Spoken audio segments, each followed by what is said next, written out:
open the page. I don't want to hear you say that. Put that umbrella around the one, take it off you. Warum?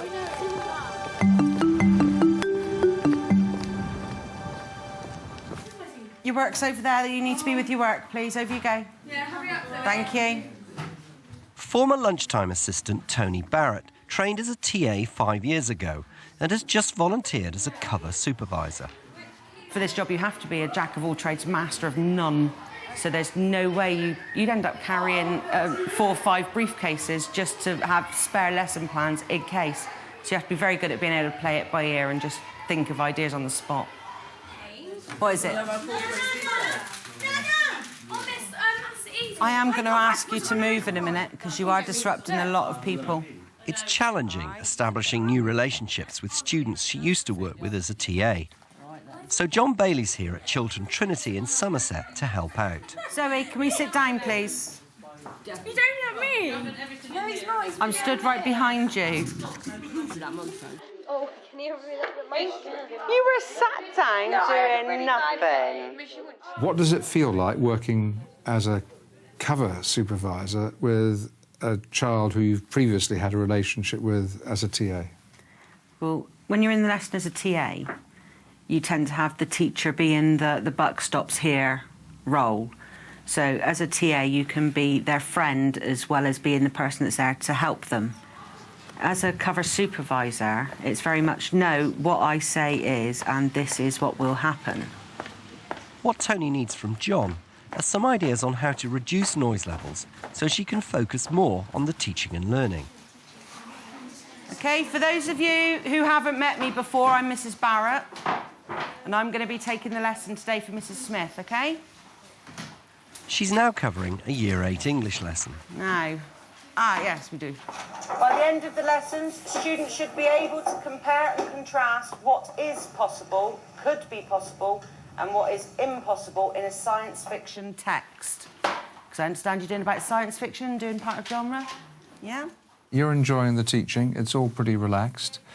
If things were to go wrong, or if there were issues with children, what are your, like the Spanish Inquisition, what are your weapons? Try and get them back on task as quick as possible so that they don't get a chance to get established into the bad routine.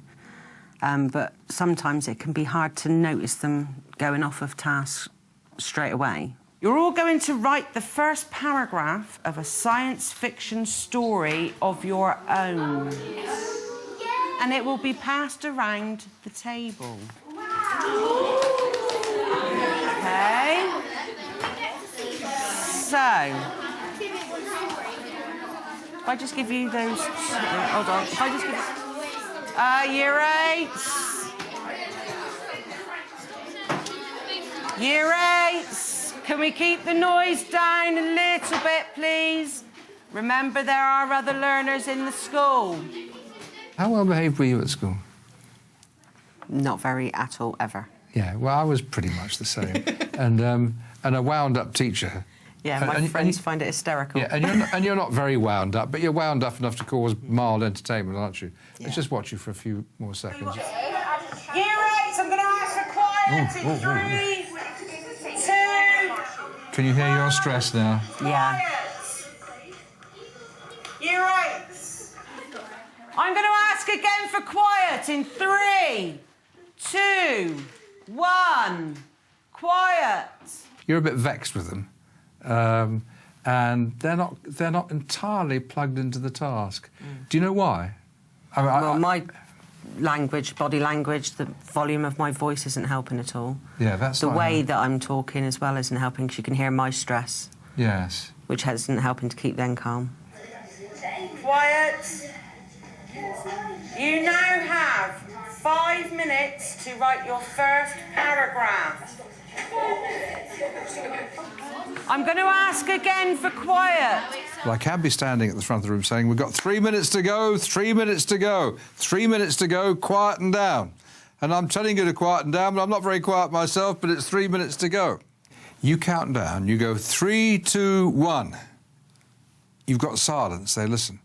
What should happen to your voice after that? Should go quieter. Should go quieter, shouldn't it? Yeah. 3, 2, 1. That's great, my darlings. Now, here's what I want you to do. I think you're such a strong presence in the classroom that the way you are has a big effect on the children. The noise is not all coming from Tony. The students are supposed to be checking each other's written work, but some are clearly off task. Ladies, gentlemen. Year 8. Thank you. Ladies. Right, in silence, can you read the story you've started and think about why it could be real? OK? I'll give you the next instruction in a moment. Thank you. Ladies, no, I have asked you now, quiet. I have had to stop giving others instructions twice while I was waiting for you to finish talking. What's going on here? Well, the ladies on that table started getting a little bit loud, but I could have handled that very differently now I look at it. What sound level do we want them to be talking at when they're looking at each other's work? You want it to be quiet, don't you, so that if anybody has already finished and is getting on with their work, it's not going to be disrupting them too much. You can say, I need you to do it in partner voices. You can hear each other saying, but you can hear me. Or you might say, but I want you to talk at sound level 2 out of 10. Or I want you to keep it low down on the Richter scale. Or whatever your phrase is. Whisper voices, your 0 level voices, sounding like mice. I don't care. Yeah. Yeah, we need a descriptive word for it. Tony's now on her way to cover a Year 8 geography lesson. Armed with a repertoire of John's techniques, she plans to control her voice levels and encourage the students to do the same. Right, I'm going to ask for quiet in 3, 2, 1. Quiet, please. Thank you. Mr. Parnell has told me that you're all doing about volcanoes at the moment. And earthquakes. Right, we're going to be looking at Montserrat today. So you need... We need quiet now so you can hear the instructions. This is very important, OK? The class teacher has left Tony a group work lesson, with students encouraged to discuss the dangers of a volcanic eruption. Managing the sound levels will be a big challenge. And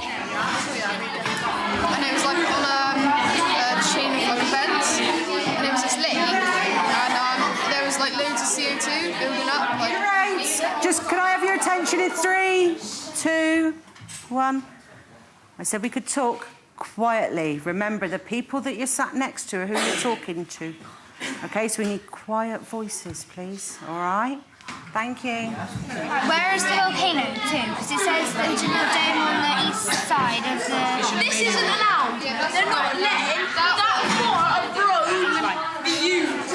You just OK? The noise volume's got loud and I don't like to shout. We need to keep the volume. You've done really well then. It's come down a lot. We just need to take it down a little bit more, OK? You're doing really well.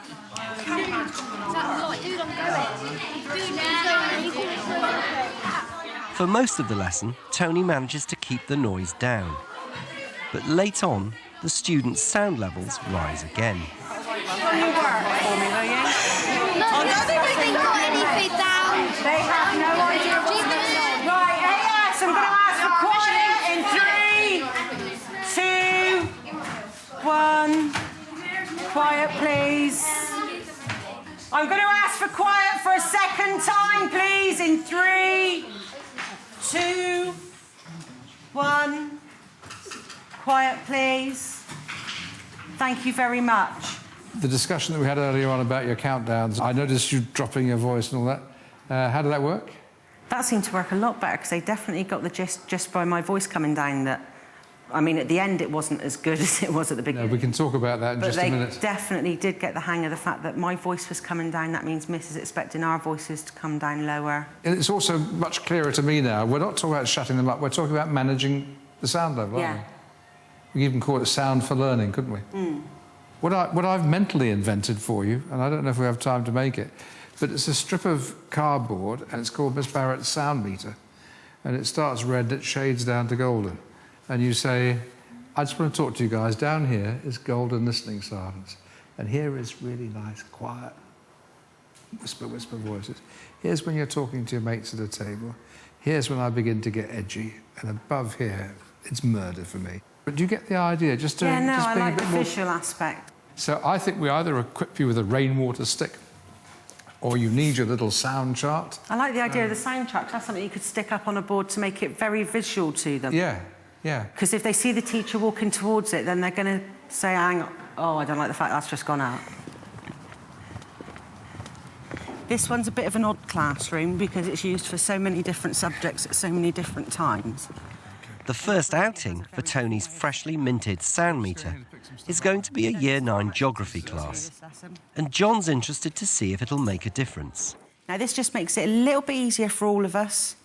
OK, so if my arrow's on the green, this means everything's fine. We're nice, quiet voices, so we're only listening so that others in the group can hear us. If we go on to the orange, so if my arrow moves up, it means that it's getting a little bit loud. You might want to think about bringing it down a bit, OK?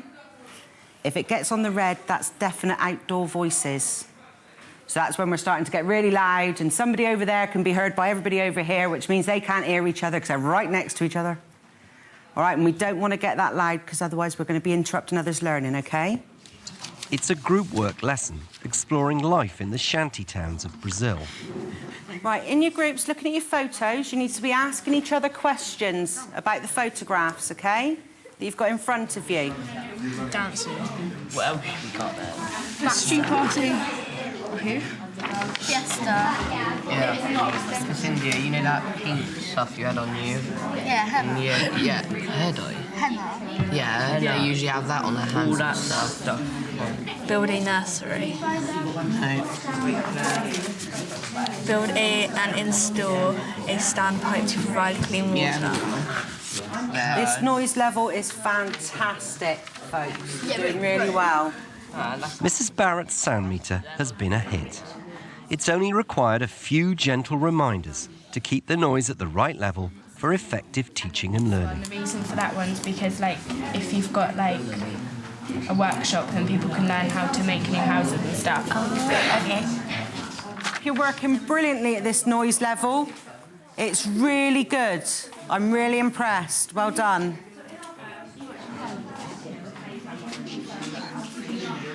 Tell me about the noise level meter. I thought it worked well. I'm just pointing out to them that this is the level we want for this lesson. It's all going to be group work, so if we keep it at that level, if it goes above, then we know we're getting danger zone. But it didn't have to move at all because I kept the level down where I wanted it. So it's explained at the very beginning. OK, that's great. And I saw it kept your level down as well. You sounded more relaxed. Very much so.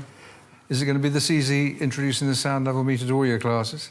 Hopefully, but I doubt it. It never is that simple every time you're doing it. OK. There will be challenges with some of the more boisterous students that we do have at the school, but I'm sure it'll be just a case of once they get used to this idea and this is what's expected of them, they'll soon come in to understand that when they see that and they see it moving, that they know they're getting too loud.